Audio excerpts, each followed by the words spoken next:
Les amis, une histoire et on raconte. Le royaume des étoiles chatoyantes. Il était une fois, dans un lointain royaume perché au-dessus des nuages, un endroit merveilleux appelé le royaume des étoiles chatoyantes. Ce royaume était dirigé par une reine sage et bienveillante nommée Luminéa.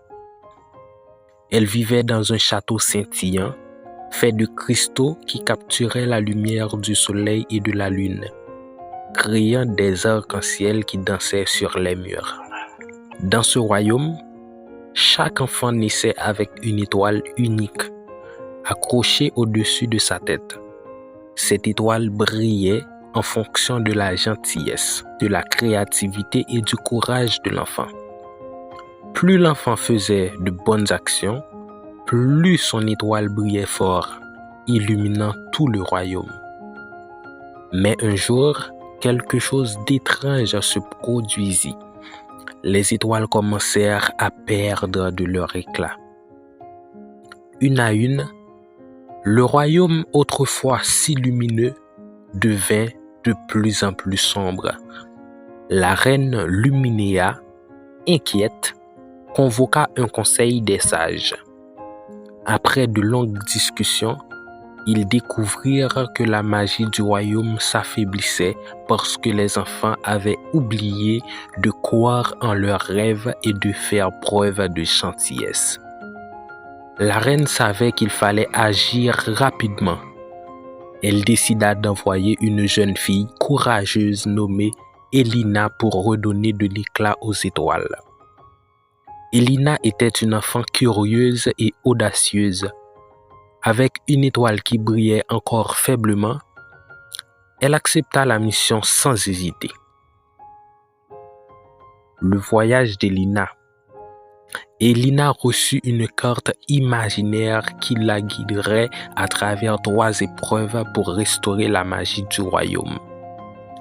La première épreuve l'emmena dans la forêt des murmures, où les arbres parlaient et chuchotaient des énigmes.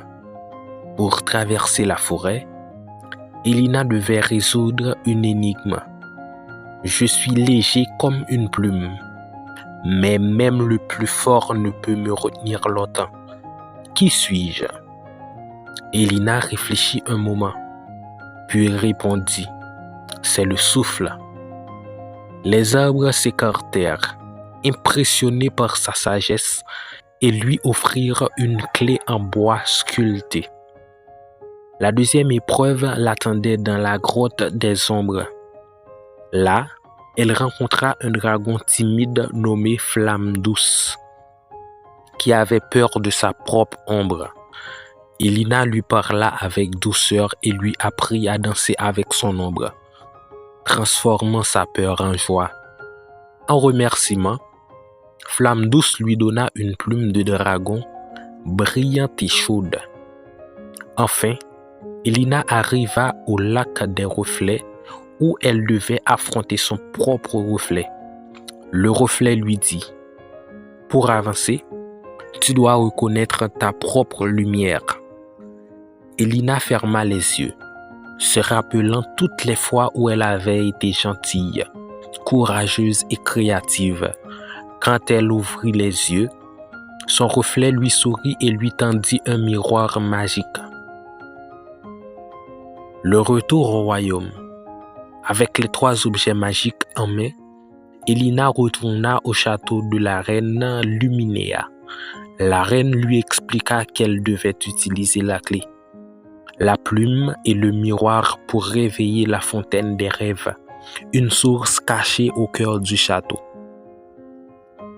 Elina inséra la clé dans la serrure de la fontaine, souffla sur la plume pour allumer une flamme douce et regarda dans le miroir pour concentrer sa lumière.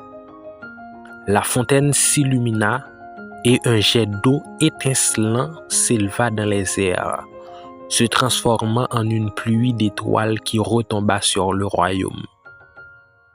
Les étoiles des enfants recommencèrent à briller, plus fort que jamais. Le royaume retrouva sa lumière, et les enfants comprirent l'importance de croire en leurs rêves et de faire preuve de gentillesse. Elina fut accueillie en héroïne. La reine Luminéa lui offrit une couronne d'étoiles et son étoile personnelle devient la plus brillante de tous. Mais Elina savait que la vraie magie résidait dans le cœur de chaque enfant. Et depuis ce jour, les enfants du royaume des étoiles chatoyantes continuèrent de faire briller leurs étoiles en étant gentils, créatifs et courageux, gardant ainsi leur royaume rempli de lumière et de magie pour toujours. Les amis, une histoire et on raconte.